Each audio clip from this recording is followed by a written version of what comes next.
Today, I want to talk to you about the importance of having an open conversation with the agent that you plan to appoint to make a medical decision for you, also an end-of-life decision for you.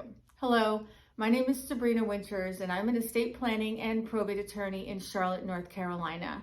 To learn more about how we can help you and your family, visit us at sabrinawinterslaw.com. There's a lot more information on there. And also you can schedule your appointment right from our website. And don't forget to subscribe to our channel. So the importance is this, and I'm going to give you a true life example. It happens to be my personal example. Of course, I planned the estate for my parents. I helped them through the process and we got their documents together in the proper manner. What I made sure to say to both of my parents was that please don't put me number one to make any medical decisions for either one of you. At that time, I did not think that I could do that alone. I have a very close relationship with both of my parents, and I do this for a living. I talk to families every day about how to make an end-of-life decision, the things to talk about. But I knew personally that I probably would be too much of that emotional level to be able to think straight. I would be thinking with my heart and not my head.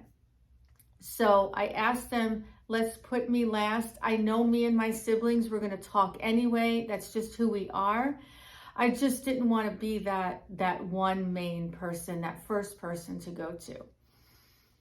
So we did their documents. I was third in line. Everything was fine. We had those open conversations. And then something happened to Mom, and she needed a pacemaker.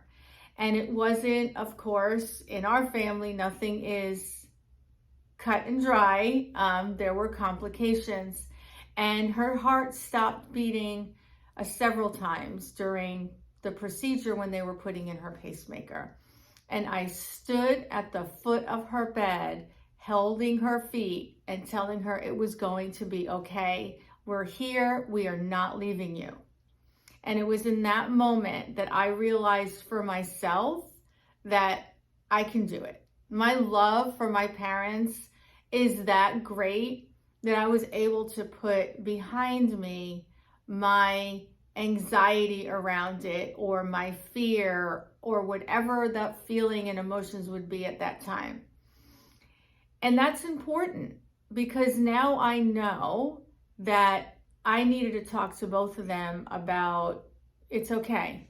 I got this. If it has to happen again, I'm okay with it. And I know that I can make that decision for you.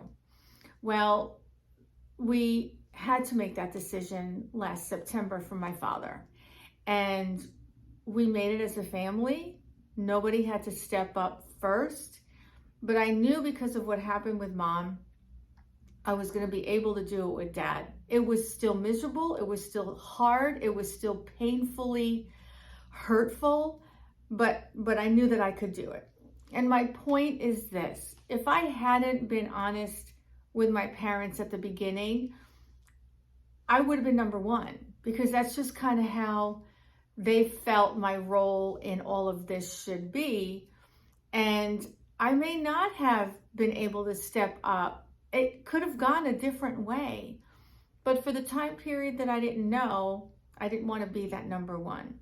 And it is honestly a gift that your potential person is giving you by letting you know the proverbial today that they can't do that for you. Because when you're doing your documents, then you're getting the right person in place. And then again, in the future, that right person at that moment may not be the right person in the future, and your documents can be changed. So I want to leave you with this. Having that open conversation about what you would do for yourself, what your beliefs are, what your own decisions would be during a time you can't express those is so important. Don't be afraid to have those conversations. They mean the world.